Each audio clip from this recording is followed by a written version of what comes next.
So we'll move on to something that is pretty wild. Good news. I'm sure it's going to get a lot of people's minds churning here. It's both, it could be used for great good and great bad, like all of these amazing tools that we're talking about. It's like the Superman quote, right? Where great power comes great responsibility. It's kind of cliche, but it's very true. And it's truer than ever with this one. Nanorobot kills cancer cells and mice with hidden weapon. Researchers at Karolinska Institute in Sweden have developed nanorobots that kill cancer cells and mice. And this one's not very long, so don't have to worry about it being too long. The robot's weapon is hidden in a nanostructure, and this is exposed only in the tumor microenvironment, sparing healthy cells. The study is published in the journal Nature Nanotechnology. The research group at Karolinska Institute has previously developed structures that can organize so-called death receptors on the surface of cells, leading to cell death. The structures exhibit 6 peptides, amino acid chains, assembled in a hexagonal pattern. This hexagonal nanopattern of peptides becomes a lethal weapon, says Professor Bjorn Hogberg at the Department of Medical Biochemistry and Biophysics at the Karolinska Institute. If you were to administer it as a drug, it would indiscriminately start killing cells in the body, which would not be good. To get around this problem, we have hidden the weapon inside a nanostructure built from DNA, creating a kill switch. The art of building nanoscale structures using DNA as a building material is called DNA origami, and is something Hogberg's research team has been working on for many years. Now they have used this technique to create a kill switch that is activated under the right conditions. Before I read any more, I just want to say that they're onto something big here, because just from the light amount of study that I've seen on cancer, which it's becoming worse and worse and worse, younger people are at a higher risk of cancer than ever in human history. But so we're going to have to make some new cures and treatments for this sort of stuff. Well, there's this thing called apoptosis, and it's spelled just like it sounds, that it's a programmed cell death, and you can literally tell the cancer cells to turn themselves off, and they will just like this kill switch thing is talking about. I think this is a different method. This is a totally different way that I'm reading right now. But this apoptosis thing that I'm talking about, a lot of these cells are like already programmed on what to do to die, and during that process. So if you can just activate that process, then you will kill the cancer. So we have managed to hide the weapon in such a way that it can only be exposed in the environment found in and around a solid tumor. This means that we have created a type of nanorobot that can specifically target and kill cancer cells. The key is a low pH, or acidic microenvironment, that usually surrounds cancer cells, which activates the nanorobot's weapon. In cell analyses and test tubes, the researchers were able to show that the peptide weapon is hidden inside the nanostructure at a normal pH of 7.4, but that it has a drastic cell-killing effect when the pH drops to 6.5, which is remarkable, that the acidity of the tumor is what activates the weapon. Reduced tumor growth. They then tested injecting nanorobot into mice with breast cancer tumors. This resulted in a 70% reduction in tumor growth compared to mice given an inactive version of the nanorobot. We now need to investigate whether this works in a more advanced cancer model and that more closely resembles the real human disease, said Yang Wang, Department of Medical Biochemistry and Biophysics at the Karolinska Institute. We also need to find out what side effects the method has before testing it on humans. It's interesting. Side effects of nanorobots. The researchers could also plan to investigate whether it's possible to make the nanorobot more targeted by placing proteins or peptides on its surface that specifically bind to types of cancers. So This is really good news. I found the term DNA origami particularly interesting. I had heard that before. I didn't know that they had made this much progress in this. It said that they've been working on this for many years, so I probably heard about it along the way somewhere. But yeah, it would be nice if we were to be able to, again, with these proteins and peptides,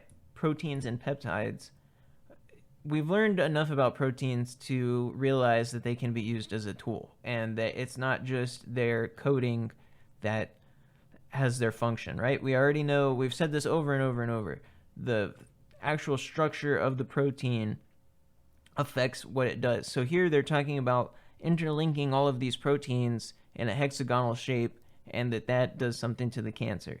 So it would be interesting to find out if we have some of these proteins or peptides that could induce this apoptosis that I was talking about, to where you wouldn't even need to deliver any sort of medicine or anything like that. It would literally just tell the cancer to turn itself off, and it would do that. And it would be as easy as that. I mean, it's hard to imagine, but and it's very interesting as well that these cell behaviors are coded into DNA, and that they can be activated via this DNA or protein or whatever. So yeah, that's just something to keep in mind, that the DNA stuff that we're coming out with today is progressing very quickly. So it's fascinating. I'm glad that we will be able to cure cancer and another method, another technology to cure cancer. So that will be very good. We're going to move on to something that was absolutely fascinating. This is 16 hours old from Live Science, and I loved this article so much. Florida ants perform amputations and clean wounds to prevent the spread of infections, scientists discover. Ants perform life-saving operations, the only animal other than humans known to do so. And think about how long we have been around ants. Like thousands of years, right? And how long have we had all this crazy technology of different microscopes and different methods of study? And how long have scientists been around ants? We're only just now figuring out that ants perform surgery on each other. You know, what other animals are doing remarkable things that we just can't even imagine of? That's what really sticks out to me with this, is that how little we know about insects, or all life. But the insects are all around us and number one life on Earth, and we just don't know anything about it. Well, not anything, but we know surprisingly little about the majority of life on the planet, I would say. Anyways, ants in Florida perform life-saving surgery on their peers, scientists have discovered. They're the only second animal in the world known to do this, along with humans.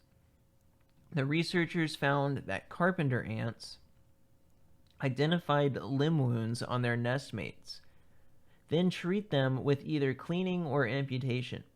The team published its findings Tuesday, July 2nd in the journal Current Biology. When we're talking about amputation behavior, this is literally the only case in which sophisticated and systematic amputation of individual by another member of its species occurred in the animal kingdom.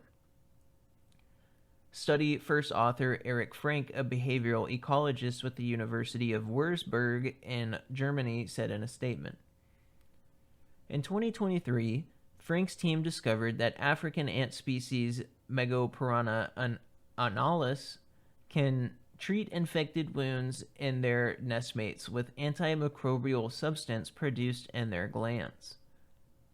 Florida carpenter ants do not have any equivalent glands, so the team wanted to find out how the species handles wounds in members of the colony. Specifically, the researchers looked at two types of leg wounds: lacerations on the femur, thigh, and those lower down on the tibia. In experiments, they observed that ants treated their nest members' femur injuries by cleaning the wound with their mouths before amputating the leg by repeatedly biting it, while the tibia wounds were treated with just cleaning. So this is blowing my mind. These ants can triage the wounds. They have different techniques and treatments based on how they identify the wounds. It's fascinating, absolutely fascinating. And the fact that they are problem solving with the wounds as well is another really interesting part. The surgeries resulted in significant improvements in the survival of their ant patients. Survival rates for femur injuries improved from less than 40% to between 90 and 95% when amputations were performed, while survivor rates for tibia injuries improved from 15 to 75% following cleaning. The scientists suggested ants only amputate femur injuries rather than all leg injuries because of speed limitations. The amputation takes ants at least 40 minutes to complete, which is very similar to human amputation surgery. So that is another part that really blew my mind, that the average amputation for an ant and a human is similar times. I mean, granted, there's a big size difference in that, but it's still remarkable. After studying micro-CT scans of the ants, the researchers speculated that the damage to blood-pumping muscles in the femur causes blood circulation to slow. This would mean that bacteria-laden blood would take longer to enter the body, allowing the ants enough time to amputate the limb. Ant tibias, meanwhile, have relatively little muscle tissue, so infections can spread faster. This means amputation would take too long for the ants to stop the spread of harmful bacteria, so instead they focus on cleaning the wound.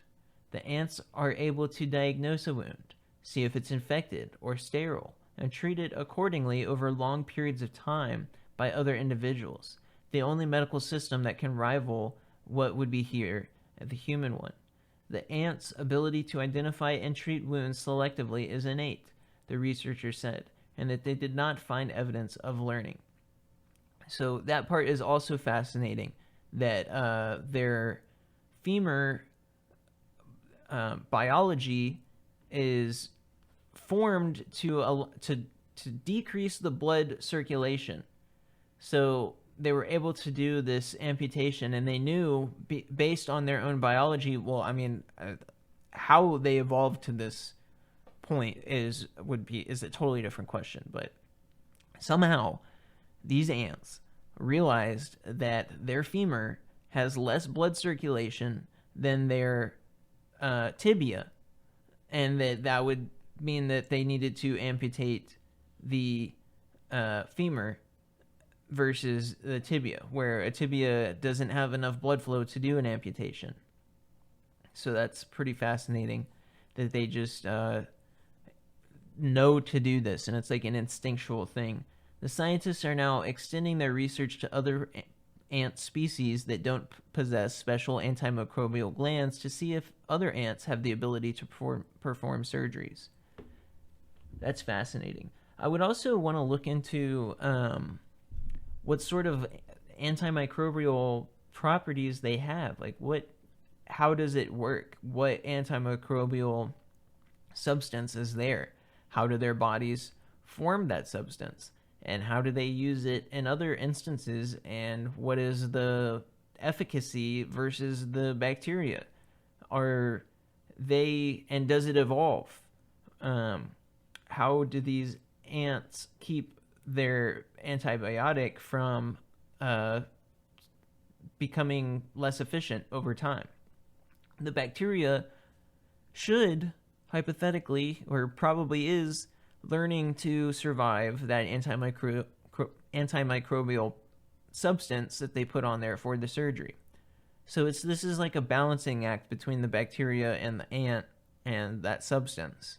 And it's just really fascinating. I feel like we could learn a lot from this, and the fact that we just now discovered that ants are performing all of these surgeries is fascinating. Also makes me question what other insects perform surgeries and what sort of knowledge or instincts do they have regarding that. It's pretty fascinating. People would not consider insects to be surgeons, but maybe there's a lot more evidence for that we just don't know about.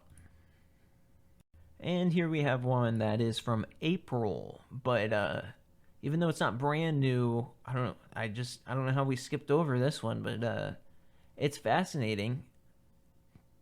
A single green female. Did one praying mantis give rise to an all-female species? If you sweep a net in just the right spot in grassy fields along the Gulf and Atlantic coasts, from eastern Texas to central North Carolina, you might encounter something peculiar. The only all-female species of praying mantis. That's precisely what 3 researchers from Washington and Lee University in Lexington, Virginia did in 2016 and 2017. The results of those research road trips published in March in the Annals of Entomological Society of America may finally solve the puzzle that is the praying mantid Bruneria borealis, which is interesting that it's named after the borealis, like the thing in the sky with the electricity and plasmas in the sky from the sun, which reproduces entirely asexually. I had been interested in a long time in doing some basic biology on this particular praying mantis because there's almost nothing in the referred literature since 1948 when White said quite a few things about this mantid and apparently closed the door. Professor at Biology, Washington Lee. White is Michael J.D. White, a zoologist whose 4-page article about Borealis 76 years ago has long stood as one of the only closely studies of the species. I meant he just shut the door and nobody opened it. A puzzling mantid. While there are other mantids that reproduce asexually under the right circumstances, the fact that B. borealis only reproduces asexually with no male specimen at all has intrigued scientists for decades. Reproducing asexually is known as parthenogenesis. Animals that do under some circumstances are called facultative parthenogens, while those that do so exclusively are called obligate parthenogens. But it isn't just their asexual mode that's peculiar. These mantids lay unusual egg cases. While most mantid egg cases, or othecae, bear a ridge from which a flush of nymphs emerge, the B. borealis egg has a single opening on one end from which the nymph exits one at a time over months. Hurd said that means that the nymphs come out when prey is available, spreading out the inherent risk of starvation. The process of emptying a B. borealis egg case can take as long as 4 months.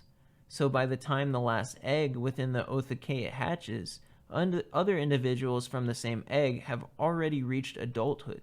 So how did this wingless mantid, with its unique reproductive strategy, expand its presence to a range comprising more than 2,400 kilometers? Tracking them down. To find that out, the research team set off on a pair of field trips, spending long, hot days figuring out the mantid's preferred habitat. Clumped, warm season grasses near the coast, and the best way to collect it. If you try to find them by searching the vegetation, you'll never do it. But if you sweep the net over the grasses and then walk back and look where you've just swept, what these animals do, which is unique, is actually come up in the grass to see what's going on by the net the second time around. So that is really interesting that they're very curious. That tells you how curious they are and that they're smart. The fact that you disturb stuff and then they come and figure it out, they have a disturbance in the force, and that leads them to check it out. It's fascinating. Once they knew where to look, the team could collect 4 to 6 individuals, including different instars, within 15 minutes of sweeping. The mystery deepens. Back in Virginia, the team turned to DNA barcoding using a 610 base pair region of the mitochondrial cytochrome oxidase gene. They found no variation in this genetic sequence for 24 individuals mantids collected from 9 sites across 7 states. They say that's unusual and suggest mantids' introduction to North America was fairly recent. Without any genetic variation at all to this population, it's impossible to pinpoint the time of that introduction more precisely. But the team does have a remarkable idea of how it may have occurred. We frame it as a hypothesis that it was a single individual because that makes sense, even though the timing and distribution looks ridiculous for that supposition. So it's saying that just one single mantid showed up and is now one of the biggest mantids in North America. It's possible that one single female mantid was bundled up with grassids and transitioned to North America near the turn of the 20th century. Once the mantid disembarked from the ship, all alone on a vast continent, she simply hit copy and paste, her wingless offspring slowly making their way across their North American range. Herd has seen other mantids spread when they lay their eggs on trucks, trains, or bicycles. So the team isn't done cracking the case of B. borealis. 5 species of Brunaria mantids live in South America, all facultative parthenogens with both sexes present. That includes an interesting population in Uruguay that the team describes as morphologically indistinguishable from the North American mantid. That's fascinating. Their next study will look at a nuclear DNA in these species to see if they are truly distinct species. Keep watching this space. So, big mystery is getting solved with the mantids, and that's super strange stuff right there. So I'll move on to the rescues. Here it says, U.S. Marshals rescue 200 missing children over 6 weeks. And Operation We Will Find You 2, that they had rescued over 200 children and that the majority were in Phoenix. And there were 77 safe house locations. So always great news to have massive child rescues. It's a shame that happens, but it's incredible that there is these massive rescues that occur that you probably wouldn't even know about if it wasn't on the news. So pretty strange, and it just goes to show that you really have to be careful with your children. So on that note, we're gonna go on to some very responsible children. Injured solo hiker airlifted to safety after being discovered by teen backpackers and their camp counselor at Lost Coast Trail. A middle-aged man was rescued by helicopter after a group of 16 hikers, and that's 6, not 16. 16s. And 2 summer camp counselors found him severely injured, unable to walk, and exposed to the elements along the Lost Coast Trail on Tuesday morning. The solo hiker was lying in the trail near Punta Gorda Lighthouse when the group found him around 9 a.m. He was covered in blood, shivering violently, said Maria Valmar, who is the program director for Lost Coast Camp, a Petrolia-based summer camp that organized the trip. Volmar, who had dropped the group off at the trailhead earlier that morning, ran to meet them after learning of the emergency via satellite phone. By the time she arrived, the group's 2 counselors, Solomon Rainman and Jack Davis, had stabilized the hiker. The 2 are wilderness first aid certified and knew what to do. After calling for a helicopter rescue by satellite phone, they cut open the man's jacket and dressed the deep cuts on his arms. Then wrapped him in a sleeping bag and covered him with a tarp. The hiker was conscious but could not remember what happened to him or how long he had been there. Although he had been found above the high tide line, the man was slightly wet. So weird that he doesn't remember. I mean, I guess with the like hypothermia and stuff, like he's in shock or whatever, but it's just, I find it strange that he doesn't know how long he had been there or where he had been. But I mean, whenever you get really cold, you get really confused. So I mean, it makes sense, but it is still a little bit strange that he doesn't remember like hardly anything. He's probably playing coy a little bit. He's embarrassed. Meanwhile, the teens, who are all boys ranging 12 to 15 years old, hung back and remained calm. The campers all gotten a brief first aid training from the volunteer fire department the day before, so they were aware of what's going on. Volmar, who is 27, told the outpost over the phone. When Volmar arrived, she and the teens pulled out their camping stoves to make hot water bottles, which they put under the tarp with the hiker to warm him up. The campers were all just really, really helpful, steady, and kind. Sol and Jack just did an amazing job on helping this man. A California fire helicopter arrived 90 minutes after the call. Jeremiah Ward, a fire captain at Cal Fire, said the helicopter was able to land on the ground near the hikers. The male was hypothermic, disoriented, had cuts to his torso, transported him via air to Eel River helicopter and Redway, and from there he was ground transported by an ambulance to the nearest medical facility. Ward didn't have any information about the man's current status. After the hiker was airlifted, Volmar, Rainman, and Davis sat down with the campers to talk about what had happened. They all expressed a lot of gratitude for having first aid certification and training to be able to handle the situation. They felt really safe, and they felt really grateful for the training from the fire department so that they were able to be clued in onto what is going on and why. It's a really good impression for these kids, and man, I bet they're going to want to be prepared the rest of their lives.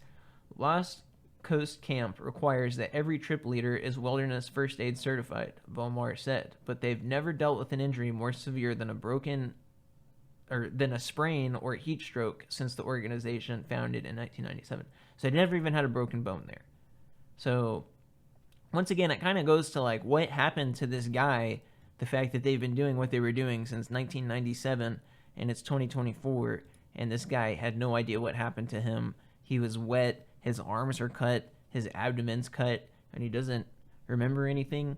It's kind of weird, but just seeing how well everyone was able to respond under pressure was really inspiring for the skill of the staff. Because they were down a sleeping bag, the group hiked out, regrouped, and re-entered the trail a day later.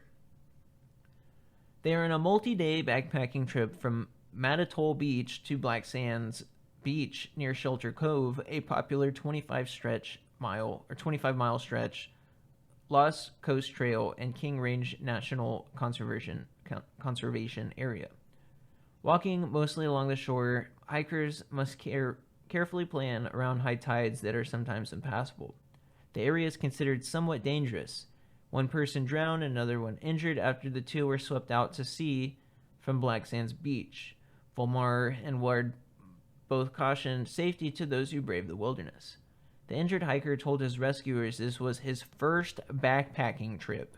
We highly recommend anyone going backpacking for the first time, go with a friend. Highly recommend having first aid training if you're going to be on the trail. That's just so weird again. Don't go backpacking by yourself if you don't know what you're doing.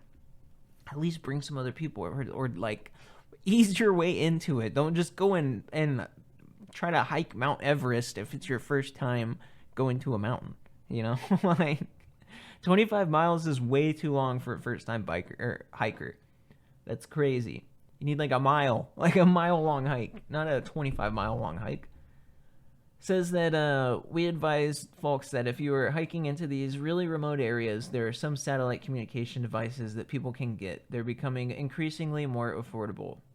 At the very least, I would reach out to some friends or family and let them know specifically where you're going and when they can expect you to check back in. So that's really important. And it talks about the satellite phone. So, yeah, if you're going to be going out into the wilderness, you should most likely get a satellite phone and some training and stuff. And don't go alone. Do not go alone into the woods or in the ocean. If you've noticed, like, probably half of these rescue stories are people alone doing dumb stuff. So, with that in mind, try to enjoy the summer, and we have the Hurricane Burrow coming up, so try to take care, and good luck, everybody. Get some water,